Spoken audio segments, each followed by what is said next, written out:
جتنی دولت اللہ نے لکھی ہے وہ مل کر رہے گی، وہ ملے گی۔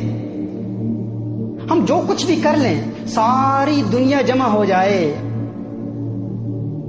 ہماری کل دولت سے وہ جو اللہ نے لکھی ہے اس میں سے ایک پینی، ایک پاؤنڈ، ایک یورو، ایک درہم، ایک دینار، ایک روپیہ بھی نہیں نکال سکتے۔ جو لکھا ہے مل کر رہے گا۔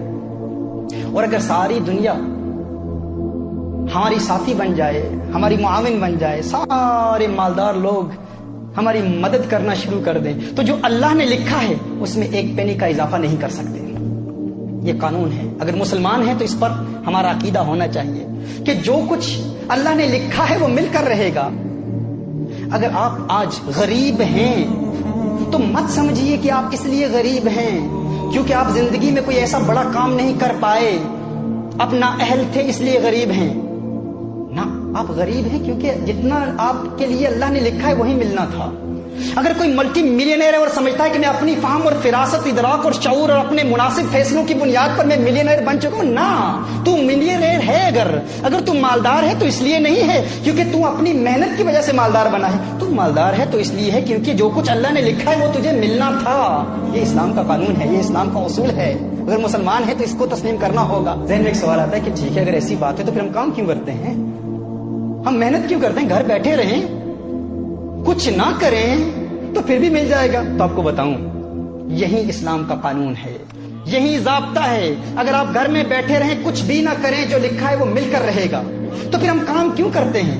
کیونکہ کام کرنا رسالت مآب صلی اللہ علیہ وسلم کی سنت ہے۔ وہ جو اللہ نے لکھا ہے وہ تو ملے گا، لیکن محنت کے ذریعے اس کے حصول کے لیے حلال روزگار کمانے کے لیے کوشش کرنا، یہ کوشش میرے آقا کی سنت ہے، یہ عبادت ہے، اس پر ثواب ملتا ہے۔ ہم اس لیے کام نہیں کرتے کیونکہ جو اللہ نے لکھا ہے اس پر اضافہ ہوگا، نہ، یہ قانون نہیں ہے۔ ہم کام کیوں کرتے ہیں؟ کیونکہ کام کرنا سنت ہے، یہ عبادت ہے۔ حلال روزگار کی تلاش عبادت ہے۔ اب اس کا دار و مدار ہم پر ہے کہ ہم اسے کیسے تلاش کرتے ہیں۔ حلال ذریعوں سے تلاش کرتے ہیں یا حرام کے ذریعے تلاش کرتے ہیں؟ وہ تو ملے گا، الٹیمیٹلی وہ ملے گا جو اللہ نے لکھا ہے ہمارے لیے۔ تو جو ملے گا اس کے لیے پھر ہم گناہ کیوں کریں؟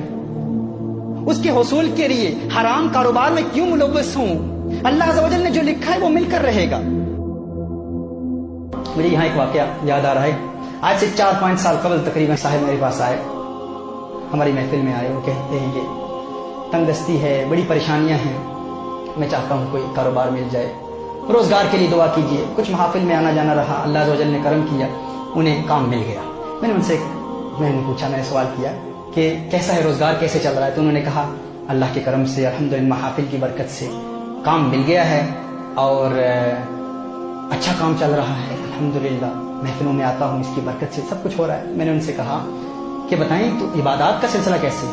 کہا نہیں، ایک مسئلہ ہے، وہاں پر جو میرا امپلائر ہے وہ مجھے نماز نہیں پڑھنے دیتا، عبادت نہیں کرنے دیتا۔ میں نے کہا اچھا، عبادت نہیں کرنے دیتا تو آپ کو تو کام چھوڑنا چاہیے تھا۔ میں نے کہا نہیں، ارے اتنی محفلوں میں آ کر، اتنی مدت کے بعد، اتنی کوشش کے بعد، اتنی جد و جہد کے بعد، اتنی دعاؤں کے بعد آج کام ملا ہے اور آپ کہتے ہیں کہ نماز کے لیے کام چھوڑ دوں؟ میں نے کہا آپ کام کیوں کرتے ہیں؟ کہتے ہیں اس لیے کرتا ہوں تاکہ روزگار ملے، تاکہ دولت ملے، تاکہ اپنے گھر کے اخراجات چلا سکوں، گھر چلا سکوں۔ میں نے کہا نہ، کام کرنے کا مقصد یہ نہیں ہے، وہ تو ملنا ہی ہے۔ ہم کام فقط اس لیے کرتے ہیں کیونکہ کام کرنا سنت ہے، وہ جو اللہ نے لکھا ہے وہ تو مل کر رہے گا۔ اور قانون کیا ہے؟ اصول یہ ہے کہ اگر کوئی سنت آپ کو فرض سے محروم کر دے تو آپ اس سنت کو چھوڑ دیں، فرض پر عمل کریں۔ اب کام کرنا سنت ہے، نماز پڑھنا فرض ہے۔ دیکھیے، آپ مثال کے طور پر عصر کی نماز شروع ہوتی ہے 5 to 3، سمجھ لیں مثال کے طور پر، اور آپ نے ظہر کی نماز ادا نہیں کی، 2:55 ہو گئے، آپ نے ظہر کی نماز ادا نہیں کی۔ اب نفل پڑھنا تو سنت ہے، اب اس وقت اگر آپ نفل پڑھنا شروع کر دیں، نفلی عبادت شروع کر دیں، آپ نے فرض ادا نہیں کیے تو وہ نفل عبادت اس وقت کرنا گناہ ہے، کیونکہ وہ سنت آپ کو فرض سے محروم کر رہی ہے، لہذا سنت کو چھوڑیں، فرض پر عمل کریں۔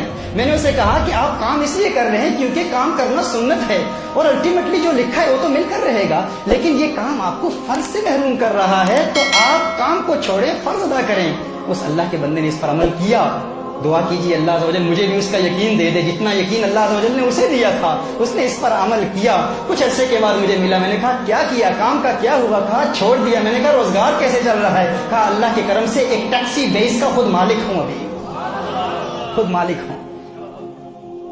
یہ یقین یہ ہمارے اندر اگر پیدا ہوگا کہ اللہ نے جو لکھا ہے مل کر رہے گا, تو پھر کوئی غم نہیں, پریشانی ہے ہی نہیں. بڑے سے بڑا نقصان ہو جائے پرواہ نہیں. بھائی کیوں پریشان ہو رہے ہو؟ جو اللہ نے لکھا ہے وہ مل کر رہے گا.